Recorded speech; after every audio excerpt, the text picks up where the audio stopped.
What up, G? What's the word? I just saw the haunted house for video directors. That shit is fucking hilarious and very timely and in the Spooktober spirit. Well, that was intentional, obviously. Yeah, I'm trying to.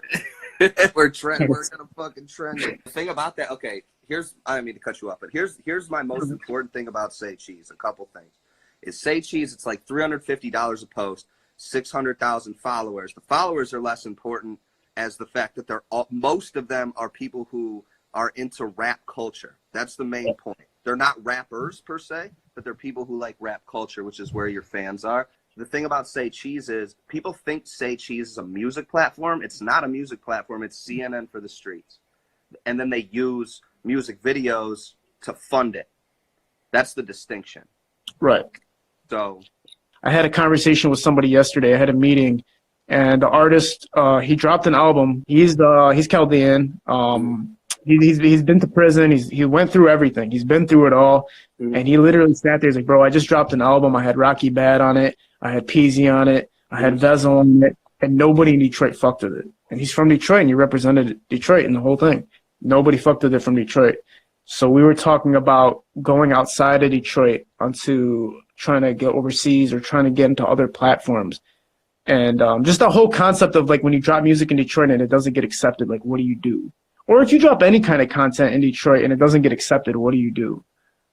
Well, the first question is, did he just drop it and use those features as promotion, or did he actually promote it farther? He didn't promote it in Detroit for some reason. He said in the first month it got 30,000 like plays, streams and stuff. Yeah. But he didn't promote it in Detroit at all. Like, he did it a little bit, but not that much. Not that much. Well, then, I mean, I'd say if it's actually dope and you have all the Detroit artists on it, then I wouldn't throw the towel in yet. I mean, he obviously spent thousands of dollars for those features, so it's time to spend thousands more. And if you really believe in your project and the music is good, you know, I was just talking to someone about this today. Like, features are promotion cost, right? But, like, however much it costs you to do your song, you should triple that into promotion before you call it. Like, I feel like it's half-cocked then. Because if it's obviously geared for the city, he got all the Detroit artists on it. I'm assuming he's doing it on Detroit beats, probably-ish. Yeah. Or at least he sounds like that. Dude, so, like Royal House Recording. Like, you know, Royal House Recording and the Collective Studios and all that shit. Right. So he's just still got to push in the city. He's, you know, I mean, and keep going. Like, a lot of people think that they drop their project and then it's going to continuously go up. That's not how it works. Every song has a shelf life and it dies. No matter what, you know, there's a big boost and then it comes down. And then the residual plays are the people who listen to it on repeat. But, you know, that's just how songs work. You know what I'm saying? You think there's any chance he wasn't getting, he's not getting accepted because of the, you know, he's not from Detroit kind of type shit? Or well, if it's not believable, if his image doesn't match his music, that's going to hurt him. Or if the music isn't that good, it's not going to be sustainable. You know, if he's Chaldean and people are off-put by that, he can't change that. So he's just going to have to keep applying pressure until he makes them accept him. And that's just point blank period, you know. But people do support him. I mean, FMB is so tied in with him. Everyone who raps and knows about him respects him. People who know what he's about, they respect him. So he's got cosigns, but you're always going to get that. You're always going to get some level of, because you're white, it's not believable. Because you're Chaldean, it's not believable. But at the end of the day, like, good music will push through. Yeah, I was just listening to Gary Vaynerchuk today. He was talking about like platforms and stuff, and he was saying, like, sometimes, like, Instagram, he was saying something about Instagram's falling off. He was saying Instagram is, like, because they're limiting the natural reach, the organic reach. Yeah, well, they're getting a tighter leash on cost per click when you pay for ads, because it used to be less. It used to be like $100 for arbitrarily 1,000 views, and now it's $100 for 500 or whatever. They're tightening the leash. Yeah. Well, they're trying to force, well, not just the money situation as far as if you actually are promoting, they're also limiting your organic reach so that they force you to promote. They want people to spend money in order to. Which is the start of the end, for sure. because eventually people, you know, it's gonna get harder to push through the platform. And then like he uses TikTok, he says TikTok's coming up. I actually made a TikTok specifically because of him. And so like the audience is just gonna move. You know, when he says Instagram is dead, it's probably gonna be like 3-4 years. It's not gonna be like tomorrow, but I mean, but that motherfucker invested into TikTok, so like he's pushing that shit, and he like if you watch that video, he literally comes off as saying like, "Yo, Instagram is dying like right now as we speak. Switch over to TikTok." And it's like when you watch it, you're like, dude, I respect everything he says, but like when it comes to that note, it's like, come on, bro, like, you know, that's the only time I ever felt like Gary Vaynerchuk was ever like kind of you know taking advantage of his platform in order to kind of promote something that he's totally a part of now. I mean, there might be truth to that, but you know, all platforms have a life cycle, no matter what. You know, so and whether falling off means Instagram has hit its peak in popularity and it's on a decline, I mean, only time will tell. But the point that he makes though, anyway, is that you should make content for all platforms that you can. Anyway, so like catching the newest shit is obviously in your best interest. Yeah. You know, so I mean, you could, you know, it could very well be the case that he's pushing it because he owns a stake in it. But that doesn't change the fact that you should be exploring other platforms, especially because TikTok is like coming up with like tweens to 18. You know what I'm saying? We got a question from It's Real Bunny for Rose. It says, "What makes you want to work with an artist?" Oh, commitment. If they're committed. I don't care if you're sweet. I don't care what kind of music you make. If you want to be better, then I want to work with you. You know, because I have no tolerance for laziness or like people talking about shit and never doing it. No.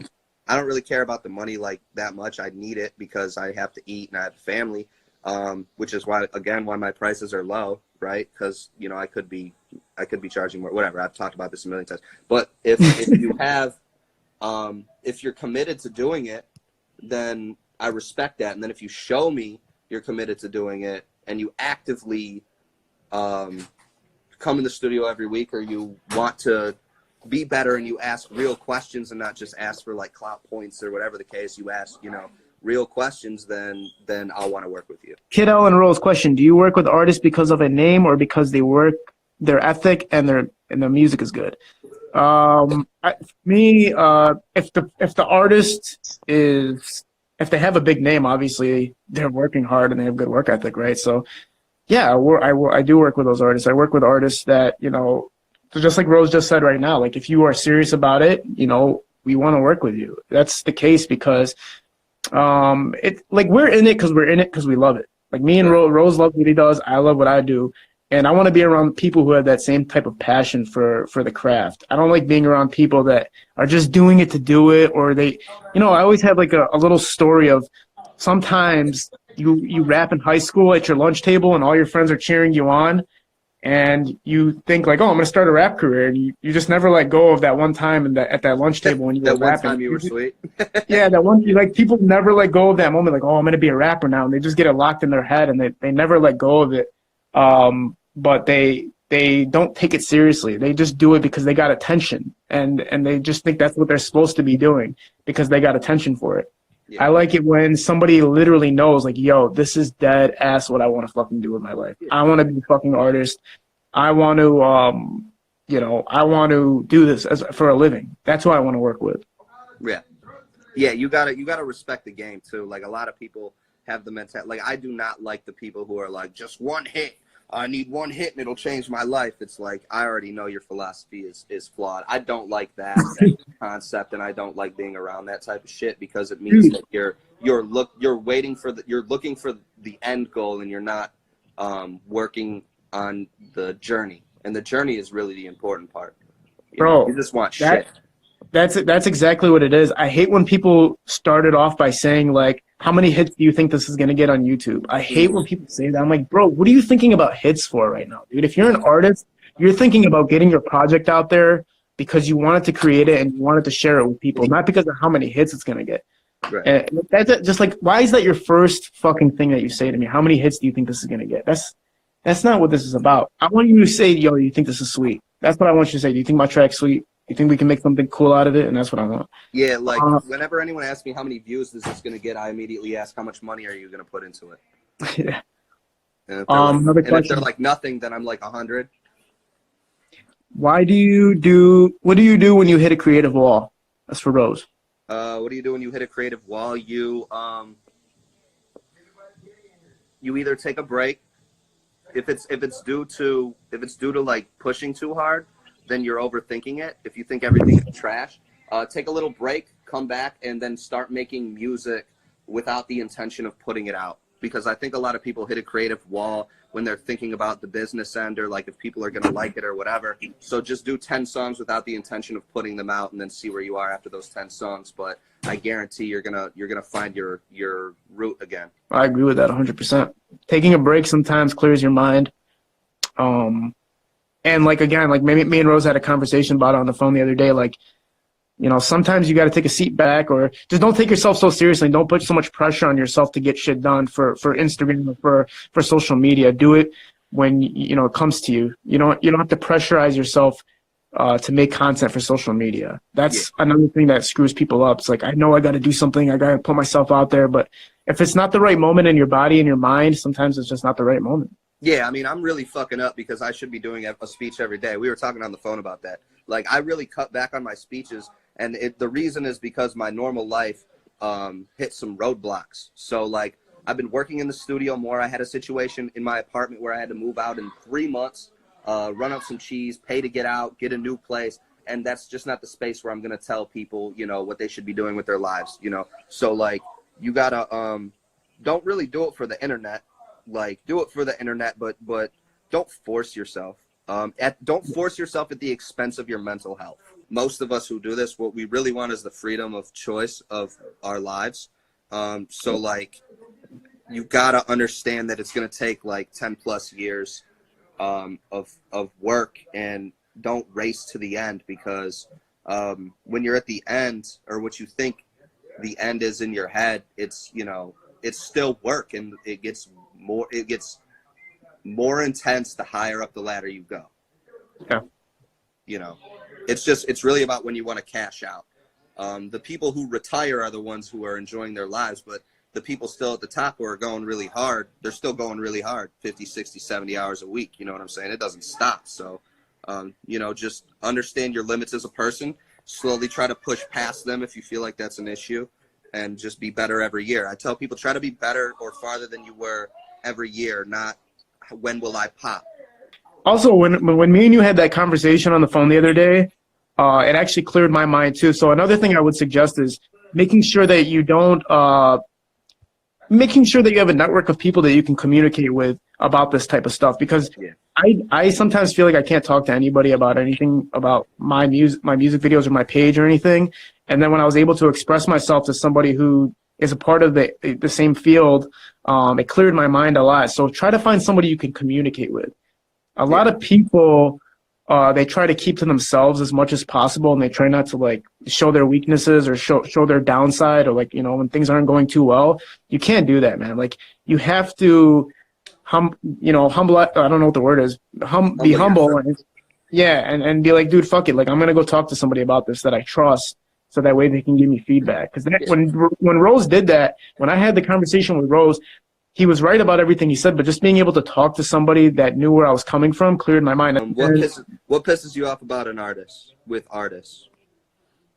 You want me to answer that? Well, I think we kind of answered that. The thing that number one pisses me off is if you're not taking it seriously, but you want all the results. You know what I mean? Like, a lot of people come into the game with crazy expectations, and they don't put in any work, and then they want everybody to admire them and to kind of give them a status. And it's like, you didn't earn any of it. You didn't go through anything to get it.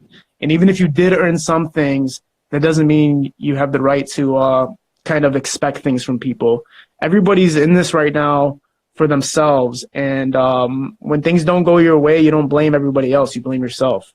So always keep that in mind. A lot of people too, like, I've met people before they were artists and when they became artists, and which is crazy concept if you think about it. I met people before they were artists, and I met them when they wanted to become an artist for whatever reason. Right. And they transform in a way that I don't appreciate sometimes. They'll like come out like they already made it. And I'm like, dude, like you don't do that to yourself, first of all. Don't do that to other people, but don't do it to yourself.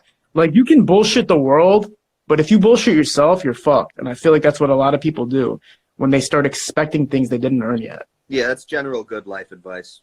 And, you know, I mean, I kind of hate that across the board. I don't care if you're a fucking meter maid that thinks she's the best meter maid in the, well, first, if you're a meter maid, I probably hate you anyway. But like, like, it doesn't matter. You know what I mean? Like, yeah, you have to have a level of humility and, again, respect for the game. I mean, I don't like, the one thing with me, like, don't play with my time.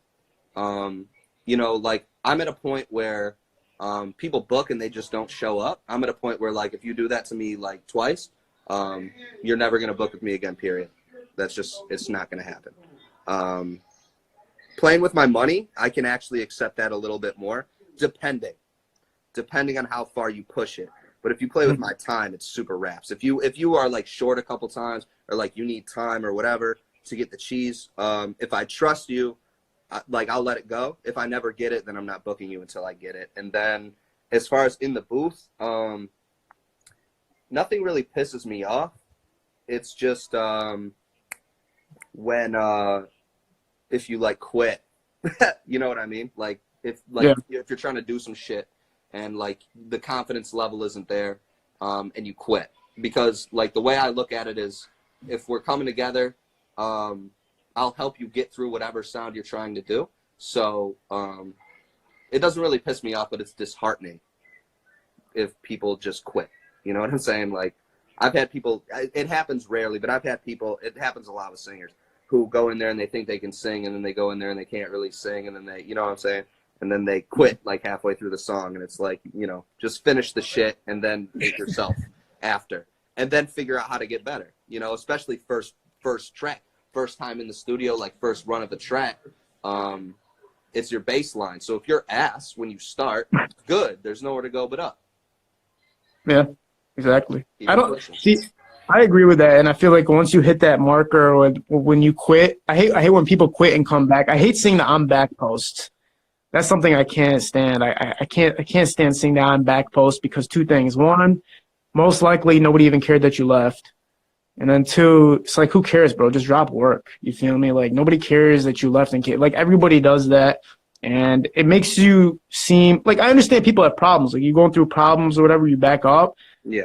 Come back and just drop. You don't have to announce that you're back, man. You know what I'm saying? Like, I don't like people telegraphing their moves in general. I feel like it's a sign of weakness and not confidence. If you telegraph everything you're doing, like, gonna drop an album soon, every week, and it never comes out, I feel like you shouldn't announce shit until you know it's gonna happen.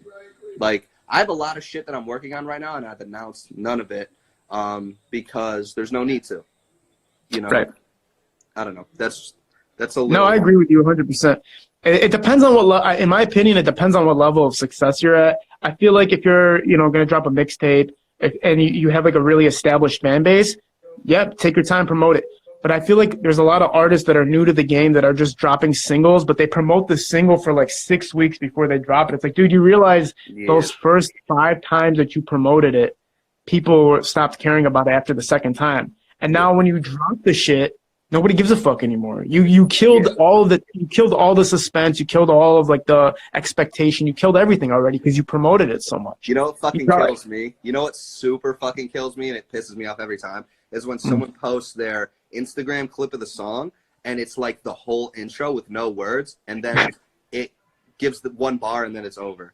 I'm like, I didn't need to hear the beat for like 10 minutes. Like, I already tapped out. But if I made it that far and it's like a bar, it's like, I'm like, why did you show me the beginning of your beat? Yeah, exactly. That's just because people don't, like, they don't have it ready, and they want to release it. They want to release shit before it's ready. Like, the video director won't have it ready, and they're like, yo, just throw some clips together so I can put something out there. Man, all the artists that I met that are actually like established and successful, they're so low key when it comes to releasing content, and the biggest word I can use is patience. They're so patient when it comes to releasing their content. They do everything at just the right moment, just the right time. And that's why they get the most results out of everything. Yeah. You got guys out here, like you said, man, they're releasing like 15 seconds of instrumental, one bar, and then they drop it because they weren't patient enough for the video director to finish the edit. They weren't patient enough for the right time. That's not how you do shit, man. You got to be patient. And I understand why people do it. They want to fill in the gap when they haven't been working. That's pretty much the reason. They want to fill in the gap because they haven't been working. If you're working consistently, you're naturally going to be building content. You don't have to think about shit. Right. If you're actually about this shit, I'm telling you, man, you will be releasing content without you even thinking about it. You'll be going to perform somewhere, and people will be taking pictures of you, and you're going to repost those pictures. You'll be going to shoot multiple music videos throughout the week, so you always have something, some little snippet, some little promo clip. Yeah. You go out and you shoot one music video for 1 month, and you try to promote that like all month long. Try to make it stretch. You're trying to make it stretch. Yeah, you can't, man. Yeah. A good advice for pre-drop is before anyone knows who you are, and if you're taking the do singles approach, which I would highly recommend, before you drop, before you announce anything, before you even announce that you're in the studio, get like 15 songs done. And if that sounds like a lot to you, then you haven't been in the studio enough. Get 15 songs done, get 5 videos shot, drop those videos every 3 weeks. Let's just say a month.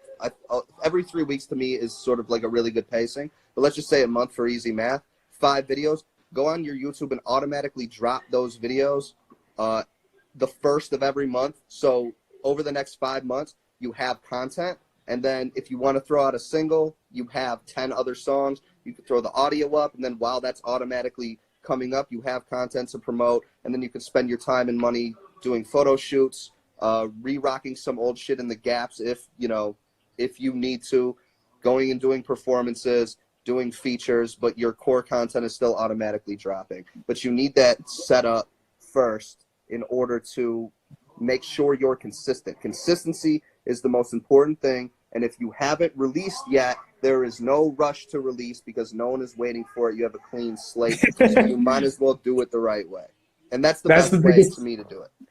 Well, see, now you just see. Here's you're absolutely correct. That is a really good pre-prep plan and a way to kind of have things in the vault ready to drop in a kind of like an organized manner. What's happening though, the reason people don't do it is because they want the instant gratification, right? Yeah. So like if they're not seeing results and they're not seeing people tap in, they get impatient. It's like, okay, you shot the first music video, you put in all this hard work, you recorded the song, you recorded the music video, it's edited, you have it. You're sitting there, okay, I got to do like 3 more. People were like, well, man, this like on the 3rd video shoot, you're kind of like, man, I'm not even motivated anymore because nobody cares. Well, you got to be patient, man. Yeah. That plan that Rose is talking about requires extreme fucking patience, but it pays off. Yeah. That's the big figure of it. It pays the fuck off when you just wait. You build up your portfolio, you have it in the back, and then you release it, in a structurized manner. Most people don't got that patience. That's the only problem, man. I think a lot of people, they just don't understand. A lot of people don't have I think that's kind of across the board. Like a big problem with people in general is a lack of patience or a lack of a game plan or a lack of understanding how business in general works. So you need to learn these things. If you're worried about popping now, you already lost, period, because you're not going to be rapping in 6 months because you're going to drop a song and more likely than not, it's going to do dick numbers because no one knows who you are. Not necessarily because the song is bad, but no one knows who the fuck you are. How are people going to find it? Exactly. So, you just got to maintain. And then, if you're impatient about popping, I think that's really what it is. I think it's people hear a song and they think it's amazing and they think it's going to do first day out numbers and they drop it and it gets 500 views and now they have to look introspectively into themselves because let me tell you a secret. It doesn't like the song being good. That's your job. It has to be good. But just because a song is good doesn't mean anyone's going to see it. You have to make people see it. And that's the part that people don't, 1, like, 2, don't want to learn 3, it's very confusing because there's a multitude of ways to do it, so much so that it gets overwhelming. So people, they become paralyzed because there's so many options for promotion. They don't want to do any of them because they're so afraid of fucking up. But one is greater than 0 always. If you do something that doesn't give you, let's say you do a promotion and it gets you like 50 views and you thought it was going to give you 1,000. Don't quit music. Like, figure out why your money didn't stretch. And that's a key aspect of marketing. It's making your dollars stretch, becoming good at advertising, becoming good at marketing, becoming good at selling your image, become good at selling your music. Maybe you have to look introspectively. Maybe the song isn't as dope as I thought it was. Maybe I should have paid more for a better video. Maybe, you know, I shouldn't have put this ass dude on my song because we went to fucking school together. You know, there's a multitude of reasons, but you still have to your job is to make music and drop songs. If it's hard, if it's pulling teeth for you to even make songs, you need to buck the fuck up and just stay in the gym, period. And just get used to being an artist, used to making a fuckload of songs, because that's what it's going to take. 100%, man. That's a lot of bullet points right there, and it's kind of crazy because everything you just said right now is literally, you know, exactly the problem with most artists is that they're not preparing, they're not creating this plan, they're not creating any strategy, but again, they're expecting things to happen the way they want them to happen. And one of the biggest life lessons I ever learned in my life is, unless you do the right things will not happen for you. Yeah, period. So that's the thing you got to realize. It's not, man, I mean, everybody wants to be a star. Everybody wants to be a celebrity. But again, when it comes down to the preparation and the planning and the hard part, you know, people disappear. They just want I want to record a song and then I want to shoot a music video and I want people to see me. Well, unfortunately, man, like, it goes way beyond that. You look at any professional sport, even if you look at any professional sport, they didn't just say, I want to play basketball. They had to go to the fucking gym. They had to learn playbook. They had to go watch other players. They had to watch footage. There's a lot of analysis and listen, go watch any sport. Watch any coach talk about his team. He talks about watching tape. We watch tape. We watch tape. We watch tape. We're practicing. We're doing these methods, that method. We're working on the playbook. He's not talking about we're just shooting at the gym or these guys just hop on the court. You know, a lot of preparation involved. And so, real quick, just the last point. If you don't know about this game and you fuck up, that's fine. Just don't quit. Because the second you quit is when you lose. You haven't lost until you throw in the towel. And the only person who's going to make you throw in the towel is yourself. So if you fall down, just get the fuck up, reevaluate, figure out why it's not working, and keep it pushing. Here we got Eastside Ray says, I like how your name Ray is Rayrae. Like, it's the same. Come on, man. All right, so what if you got good music and everything, but it's hard to afford videos? I just had a conversation with an artist about this yesterday. If you can't afford music, even if you can't afford to record your music professionally, man, I've heard so many amazing tracks that were not high quality recordings.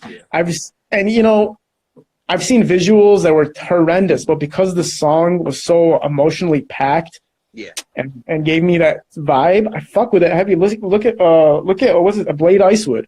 Blade Icewood had a video where literally he's just like rocking back and forth in a chair, and it's literally like one of the hardest songs and the hardest. I would watch it. I'd be like watching it like it's a music video. Like, oh, what's he about to do next?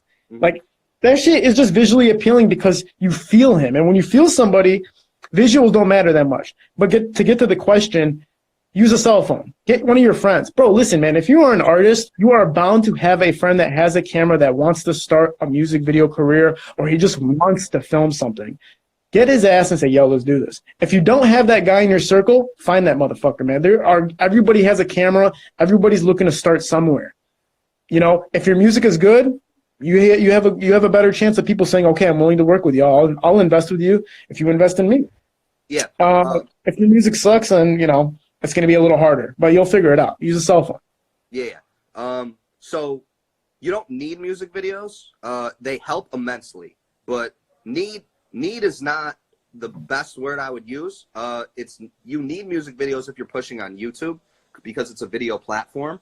You could push curated playlists through Apple and Spotify, and you could push SoundCloud. You could find a format that's audio based and push through there, and just say fuck videos. Not that I would advise that, but that's an option if you simply cannot afford it. But if you do that, you're gonna have to drop a lot more songs at mass in order to stay relevant.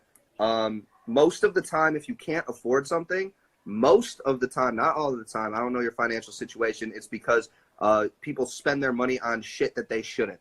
So the first thing I would do is go through all your bills, figure out how much you make, figure out your basic life budget, do the math for a month and see how much money you have at the end of the month, and then start taking the money away. How much do you spend on weed? How much do you spend on alcohol? How much do you go out to eat? Did you see the Joker movie? You probably shouldn't have fucking done that because you could see it in 3 months for free. You know, X, Y, Z, and then start living real humbly, and you'll have a lot more money in your pocket.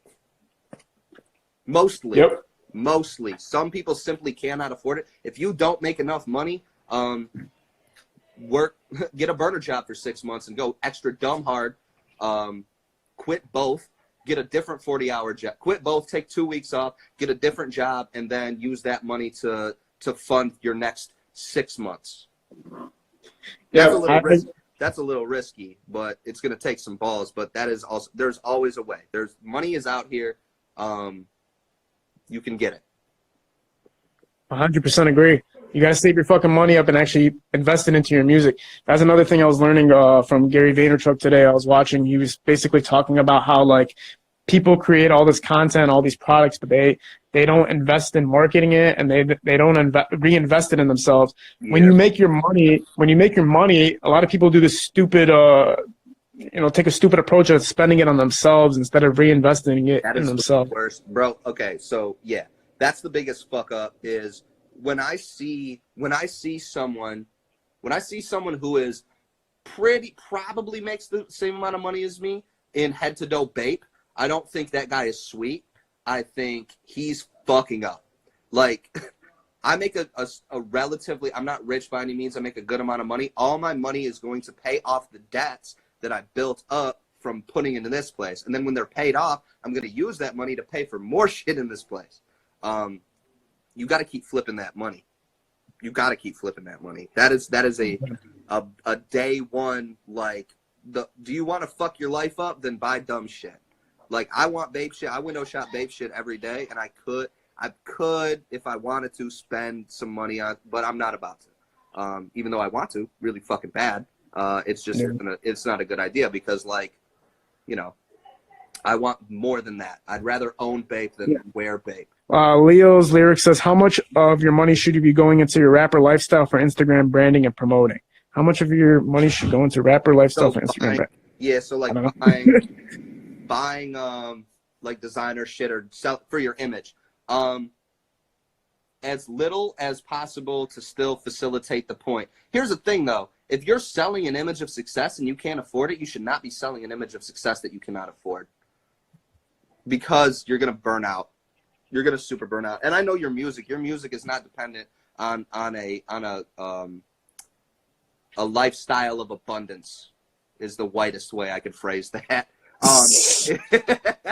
Your music will push itself. So you could be in there in a fucking flannel, and your music would go because you're not necessarily talking about gangster shit.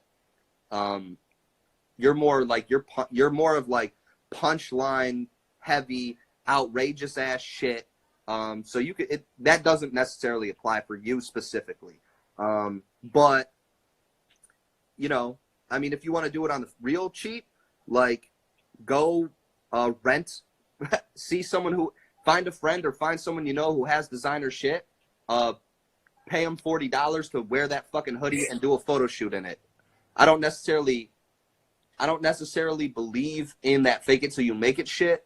But if your music is dependent on that and that's the image you want to sell, this is the devil's app. This is Evil Rose. Evil Rose would tell you to find someone who has it, borrow it, do a photo shoot, give it back, and do that every 2 weeks or every month. And don't and don't let them catch you outside and stay inside. That's the problem with fake it till you make it. Yeah. But like what you said earlier, though, like the flannel shirts and all that, right? I agree, because if you look at Baby Tron came out with like basketball shorts and a fucking like T-shirt that looks like he bought it from Walmart. And the guy literally jumped like 15, 20,000 followers in like maybe 2 months or some shit like that. Like he literally. Baby Tron wears a lot of babe shit though. Well, no, when he first started though, he was literally just wearing like fucking basketball shorts. I didn't catch him on his first wave.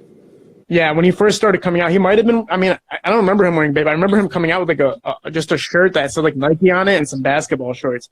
And obviously, he has a lot of backup from the Hip Hop Lab, which is like a huge thing, because you're constantly being promoted on a platform that has 55,000 followers on Instagram and 200,000.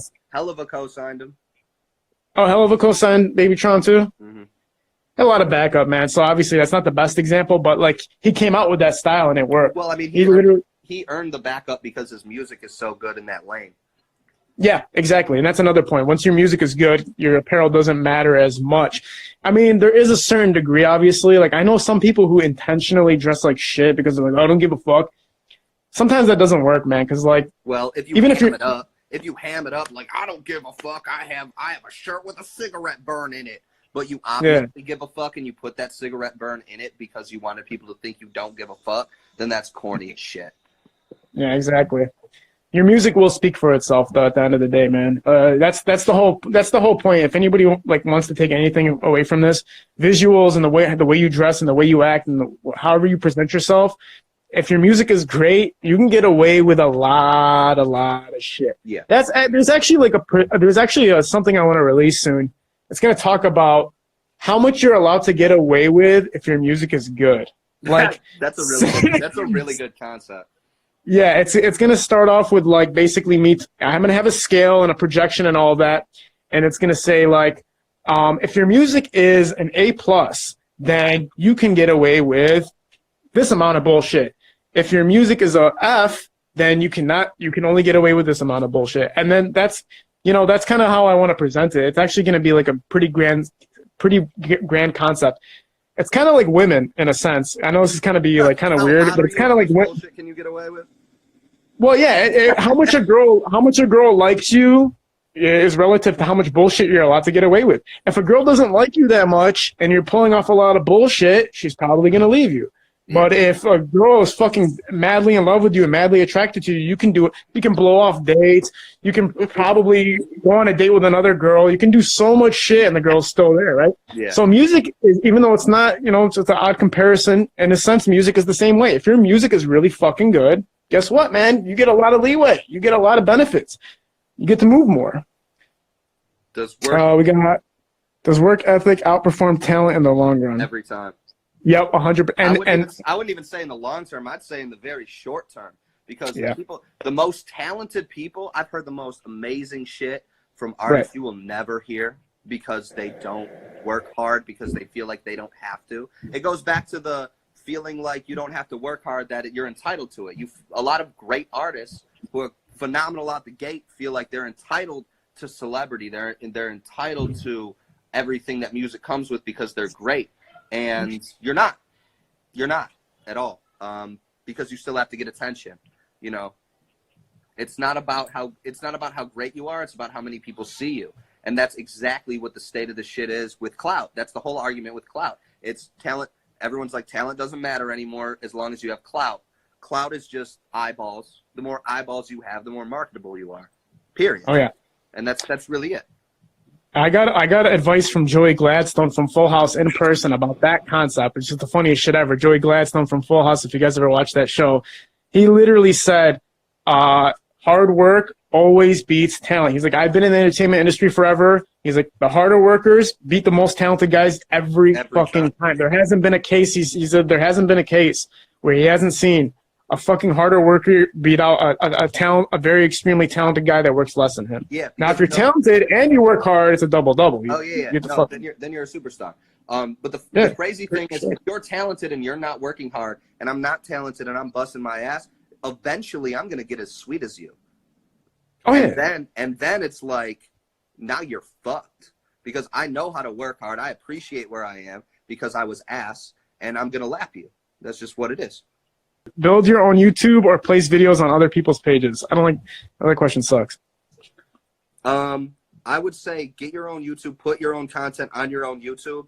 Use other people's pages as an addition. If you're going to pay for promotion like Google AdSense or Instagram, then always pay for your own link.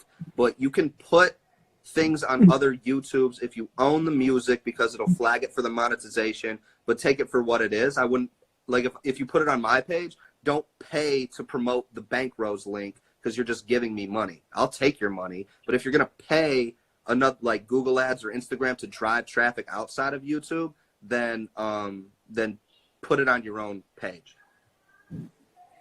I have a different approach to that. I feel like what you should do is, if you're a new artist, you should be promoting on other platforms. I would stick to one, like Detroit Rap News or the Hip Hop Lab or Fine For Show magazine. I would place content on there. I would create a system where basically, like, I have maybe 5 or 6 music videos ready. I would post 3 of them on one of those platforms, and then the other 3 I would upload to my own YouTube page. I'd pick my better ones, hopefully, and put them on my own YouTube page. That way, when people search me through those big platforms, they'll find work on my page and build it from there. Because I feel like if you release a YouTube video on your own platform and nobody knows who you are, then nobody's ever going to see your work. But if you post it on like the Hip Hop Lab, Detroit Rap News, or whatever, then you get way more exposure and way more chances of people finding you than, again, if you have no subscribers. Yeah, you can do both. We're going to have a whole live about that, because there's a huge argument for and against it, and there's multiple ways of doing it, and I think like a hybrid approach is probably the best approach.